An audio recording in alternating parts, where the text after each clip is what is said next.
Alors nous, notre ADN, évidemment, il est sur les sujets LGBTQ+, que Tétu, c'est le magazine de la communauté LGBTQ+. Effectivement, il y a des niveaux de maturité qui sont très différents. Il y a des boîtes qui n'ont jamais parlé des sujets d'inclusion ou d'inclusion LGBT au travail, et donc il faut partir de zéro. Alors, je l'ai dit il n'y a pas très longtemps au DG d'une grosse boîte qui n'était pas très convaincu par nos sujets. Je dis, si vous ne le faites pas pour vos valeurs, c'est pas grave, mais faites-le pour la performance de votre boîte, vous allez voir qu'à terme, ça va payer.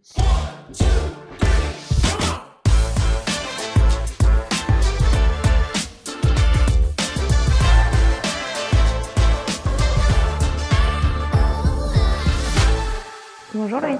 Bonjour Maud. On est ravis de t'accueillir aujourd'hui du coup pour la nouvelle édition de INAO. Tétu Connect, c'est un acteur un peu incontournable sur les sujets de diversité et d'inclusion, donc c'est naturellement du coup qu'on vous a invité. Est-ce que tu peux nous en dire un petit peu plus sur Tétu Connect et nous dire aussi en quoi vous vous différenciez du média Tétu? Oui. Alors en fait, Tétu Connect est né en 2018. Le magazine, il va avoir 30 ans cette année, donc on est arrivé un petit peu après. Le magazine a été relancé en 2018 après quelques années un peu compliquées. Et au moment de la relance du magazine, les nouveaux actionnaires qui avaient racheté Tétu se sont dit en fait il faut qu'on étende un petit peu nos activités. Et un des deux vivait à Londres et il voyait que les sujets d'inclusion et de diversité, notamment sur les sujets LGBTQ+, prenaient de l'ampleur. Les entreprises s'y intéressaient enfin et comprenaient qu'il y avait un vrai moteur de croissance derrière. Donc Tétu Connect a été lancé avec quelques grosses entreprises qui ont tout de suite rejoint le mouvement. Et depuis 2018, on a la chance de ne faire que grandir, donc c'est plutôt bon signe. On voit que ces sujets ont pris de l'ampleur et de l'importance. Et maintenant, on vit en parallèle du magazine. Le magazine sort tous les 3 mois. Il vit aussi sur le digital, évidemment. Et nous, on est une agence de conseil, d'accompagnement pour toutes les organisations sur les sujets de diversité et inclusion. Ok. Et du coup, concrètement, comment vous accompagnez les entreprises sur ces sujets? Alors, de plusieurs manières. La première, c'est un accompagnement au niveau du conseil. On va accompagner des COMEX, des directions, des RH. Parfois, ça passe par la com, parfois, ça passe par la direction diversité et inclusion. Maintenant, de plus en plus de grandes boîtes ont ces directions. Et on va les aider à construire des stratégies qui ont du sens et de l'impact sur un temps long pour créer vraiment des moments et des actions qui permettent l'inclusion de toutes les diversités. Alors nous, notre ADN, évidemment, il est sur les sujets LGBTQ+, que Tétu, c'est le magazine de la communauté LGBTQ+. Mais évidemment, ça serait absurde de penser qu'on peut siloter les diversités. On a une approche qui est très intersectionnelle, donc on va parler des sujets LGBT bien sûr, mais de toutes sortes de diversités aussi. Donc la partie conseil, la partie sensibilisation, formation, donc là on va dans les entreprises et on délivre des formations, des sensibilisations, des ateliers, des conférences, etc. Sur ces sujets. Et ensuite une partie plus événementielle, donc on va aider les entreprises aussi à créer des moments qui sont importants, qui aient de l'impact pour leurs collaborateurs et collaboratrices, en interne mais aussi en externe. Certaines boîtes choisissent d'en parler en externe et d'autres non. Et donc voilà, c'est nos trois grands piliers aujourd'hui. D'accord.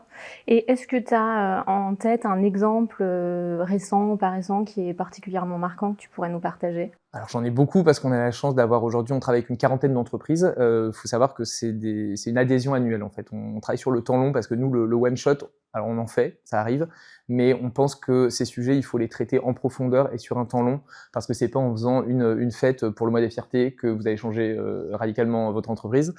C'est plutôt des actions qui ont du sens, qui permettent d'inclure tous les collaborateurs. Et donc nous, on travaille sur une année généralement. On a la chance immense que la plupart de nos clients renouvellent d'année en année. Donc il faut aussi qu'on se challenge nous pour leur proposer des contenus qui soient différents, qui leur permettent d'évoluer selon leur niveau de maturité sur les sujets. Donc oui, des exemples marquants, j'en ai plein. Là, je trouve que depuis un an ou deux, on voit une tendance qui est vraiment intéressante, c'est qu'on sort un peu de Paris. Alors j'adore Paris, mais je trouve que c'est génial aussi qu'on aille adresser ces sujets dans des endroits où c'est moins facile, dans des industries aussi c'est moins facile, dans des usines, dans des plus petites entreprises, où le sujet peut être plus tabou, ou en tout cas plus difficile à aborder. Donc on le fait, on a lancé par exemple des groupes LGBT, donc ce qu'on appelle les ERG, des Employee Resource Group, notamment en Italie, pour une grande marque de luxe il n'y a pas très longtemps. On va le faire en Angleterre aussi bientôt, et dans des usines en province. Voilà. Donc, je dis pas forcément toujours les clients parce que certains veulent pas qu'on en parle, mais en tout cas on a cette chance immense déjà de faire des choses très différentes tous les jours. On n'a jamais une journée qui se ressemble. On a des clients, alors je peux en citer quelques-uns, on travaille aussi bien avec Publicis qu'avec la BNP, qu'avec Engie ou Sephora, pour en citer que quelques-uns. Et donc c'est pas du tout les mêmes problématiques, c'est pas le même niveau de maturité sur les sujets, c'est pas les mêmes envies aussi pour parler de ces sujets. Donc voilà, on est amené à faire des choses. Voilà, là je vais faire un atelier sur le rainbow washing pour un de mes clients qui est une grosse application de rencontre. Voilà, je vous laisse chercher laquelle.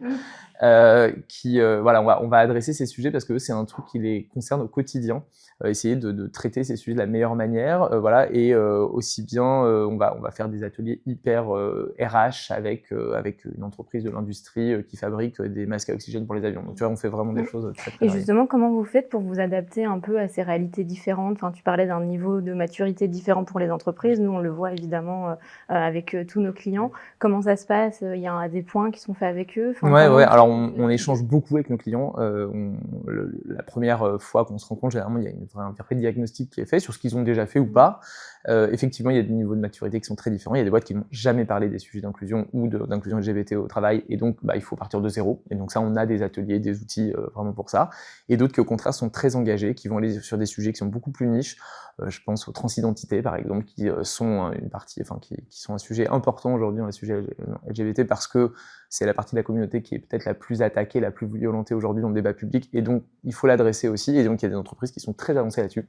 C'est un exemple parmi d'autres. Mais donc oui, il y a vraiment une partie de diagnostic, et ensemble on va construire une feuille de route pour l'année généralement. Parfois c'est sur un temps un peu plus long encore, mais l'idée c'est de leur proposer des événements et des moments qui leur ressemblent, qui ressemblent à leur culture, parce que voilà, chaque culture d'entreprise est différente, et donc on n'est pas là pour plaquer des choses qu'on a déjà faites partout ailleurs. Alors parfois ça arrive qu'on duplique évidemment des outils, mais je pense que notre force c'est qu'on est très adaptable et qu'on est capable de se mettre à 100% sur la culture de l'entreprise, lui proposer des outils qui leur ressemblent. Et voilà, donc c'est vraiment notre approche d'être... chaque entreprise pour nous est différente et chaque projet est différent. Et je crois que c'est ça qui plaît bien. Ouais. Et donc ça marche par une adhésion annuelle, c'est ça? Et un choix de modules, je crois que tu nous avais... Ouais, c'est ça. En gros, on a construit ça de la manière suivante. Les entreprises payent un tarif qui est annuel, et dans ce package, on va choisir avec elles ce qu'on appelle 3 activations, qui peuvent être 3 ateliers de sensibilisation, qui peuvent être un atelier stratégique avec le COMEX, un atelier de sensibilisation et une fête pour le Mois des Fiertés, par exemple. Tout ça est extrêmement modulable, c'est un système de briques qu'on va agencer ensemble. Et en plus de ça, elles ont accès à tout notre réseau d'entreprises. On organise des dîners, débats 4 fois par an, avec à chaque fois une thématique. Donc par exemple, la prochaine, je l'aime beaucoup, c'est Où sont les hommes? Pourquoi les hommes sont les grands absents des luttes pour les diversités et pour l'inclusion. Donc on va adresser ce sujet, notamment les hommes hétéros. J'ai rien contre eux, mais c'est vrai que c'est les grands absents à chaque fois de ce sujet. Merci aux femmes d'être là. Donc voilà, on fait des dîners débats 4 fois dans l'année avec à chaque fois des experts, on anime. Il y a voilà, une partie dîner où les gens peuvent se rencontrer, en fait, parce qu'on a des entreprises qui ont parfois aucune raison de se croiser dans la vraie vie, et qui justement peuvent échanger sur leurs problématiques, sur leurs avancées, etc. Donc c'est des moments qui sont importants. Et puis on va avoir d'autres choses. On a un événement qui s'appelle TETU Campus, où on adresse plutôt les étudiants et étudiantes qui sont les futurs employés des entreprises avec lesquelles on travaille, et qui parfois n'ont pas du tout été sensibilisés à ces sujets de diversité. Donc on essaye de leur en parler. Après il y a un job fair autour de ça. Enfin voilà, on essaye de multiplier un petit peu les points de contact pour pouvoir on va dire évangéliser peut-être le mieux possible. Ok. Et je sais que vous avez mis en place aussi un job board récemment pour mettre en avant les entreprises inclusives. Est-ce que tu peux nous en dire plus? Ouais, c'est un projet assez récent. On l'a lancé l'année dernière. L'idée, c'était de pouvoir proposer un endroit pour les entreprises inclusives, donc validées quand même par nous, pour poster leurs annonces de job. En fait, aujourd'hui, il y a un vrai enjeu sur le recrutement, évidemment, et la rétention des talents. Les étudiants, les jeunes diplômés et les collaboratrices en général sont beaucoup plus regardants sur les valeurs de leur entreprise. Et ils et elles veulent pouvoir être sûrs que quand ils arrivent dans une entreprise, ils vont pouvoir être eux-mêmes. En fait, l'enjeu, c'est ça, c'est d'être soi-même, c'est pour être soi-même sans se cacher, sans en faire un truc extraordinaire, mais en fait de se dire, moi si je viens au boulot, je me cache pas, je mets pas un masque, je suis pas obligé de mentir sur qui je suis, sur ce que j'ai fait le week-end, etc. Et comme vous avez ça dans une entreprise, vous êtes plus performant, tout simplement. Donc cette question de la performance, elle est vraiment centrale chez nous, parce que évidemment, alors je l'ai dit il y a pas très longtemps au DG d'une grosse boîte qui n'était pas très convaincu par nos sujets. Je dis, si vous ne le faites pas pour vos valeurs, c'est pas grave, tant pis pour vous, mais faites-le pour la performance de votre boîte, vous allez voir qu'à terme, ça va payer. Donc le job board, il est là pour ça, il est là pour mettre en avant les entreprises inclusives, pour que les jeunes et moins jeunes qui postulent sachent qu'elles vont être dans une entreprise qui sera inclusive, en tout cas qui prendra au sérieux ces sujets. Et donc aujourd'hui, on a une dizaine d'entreprises qui sont adhérentes au job board. On va le faire un peu évoluer cette année encore. Et donc voilà, et le job board, on l'a mis sur le site de tetu.com.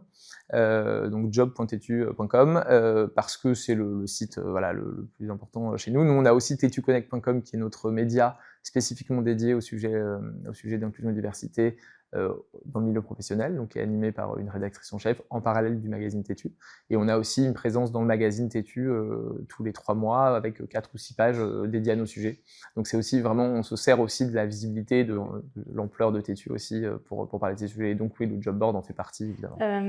Tu parlais du lien avec la performance économique pour les entreprises. C'est vrai que c'est assez important de pouvoir lier les deux sujets. Je sais que vous faites des études. Est-ce que tu as quelques données intéressantes à nous partager? Alors, pas encore. On a une nouvelle là qui va sortir. On va la sortir courant juin au moment du mois des fiertés, qu'on fait en partenariat avec le BCG, qui s'appelle Out at Work et qui montre l'importance de pouvoir être soi-même au travail. Donc, bon, dans les années précédentes, en fait, ce qu'il faut avoir en tête, c'est que sur nos sujets, ça va pas forcément mieux. Par exemple, les agressions envers les personnes LGBTQ+, ne font qu'augmenter d'année en année. Je vais pas faire de politique ni d'histoire, mais l'actualité est quand même un peu flippante sur ces sujets et la récente arrivée de Trump pour un deuxième mandat n'est pas rassurante. Donc évidemment, certaines boîtes ont peur sur ces sujets, à juste titre. Donc nous, l'idée c'est aussi de les rassurer, de leur expliquer que, en fait, investir sur ces sujets, c'est investir pour la pérennité de sa boîte. En fait, on n'est pas juste là pour faire des petits événements sympas ensemble. On est là pour créer un environnement où chacun et chacune puisse être soi-même, bien, performant. Et alors il y a un chiffre qui est intéressant, c'est les 26% qu'on appelle d'énergie productive. Quand vous vous cachez, quand vous êtes obligé de cacher qui vous êtes dans une entreprise, vous avez 26% de votre cerveau qui est occupé à ça. Donc vous n'êtes performant qu'à 74%, vous n'êtes là qu'à 74% dans votre job. Et ça, en fait, si vous prenez pour 10% de la population, voire 20, chez les Gen Z, c'est 20, en France, on est 22% de la Gen Z s'identifie comme LGBTQ+, c'est pas du tout anodin, vous avez 22% de votre effectif qui est potentiellement pas là à 100%, c'est pas bon. Donc en fait, c'est sur ça qu'il faut travailler. Et c'est pareil dans le sport. Moi, je travaille beaucoup avec les équipes sportives en ce moment, notamment dans le rugby. Quand vous avez 2, 3, 4 joueurs qui sont concernés et qui sont pas à 100% sur le terrain, la performance, c'est leur job en fait. Donc voilà, c'est très important de garder ça en tête et de dire que ce qu'on fait, c'est pas de la cosmétique, c'est un investissement pour le futur et pour le développement évidemment des entreprises. Okay. Et pour finir, si tu devais nous donner 3 mots pour définir Têtu Connect. Alors c'est compliqué. C'est la question la plus difficile. Alors pour se la péter un peu, je dirais expertise, parce que c'est vrai qu'on a quand même développé une bonne expertise sur les sujets aujourd'hui. Couteau suisse un peu, parce que comme je le disais, on est capable de s'adapter à beaucoup de choses, beaucoup de types d'entreprises, beaucoup d'industries, beaucoup de problématiques, donc je pense que c'est ce qui fait un peu notre force.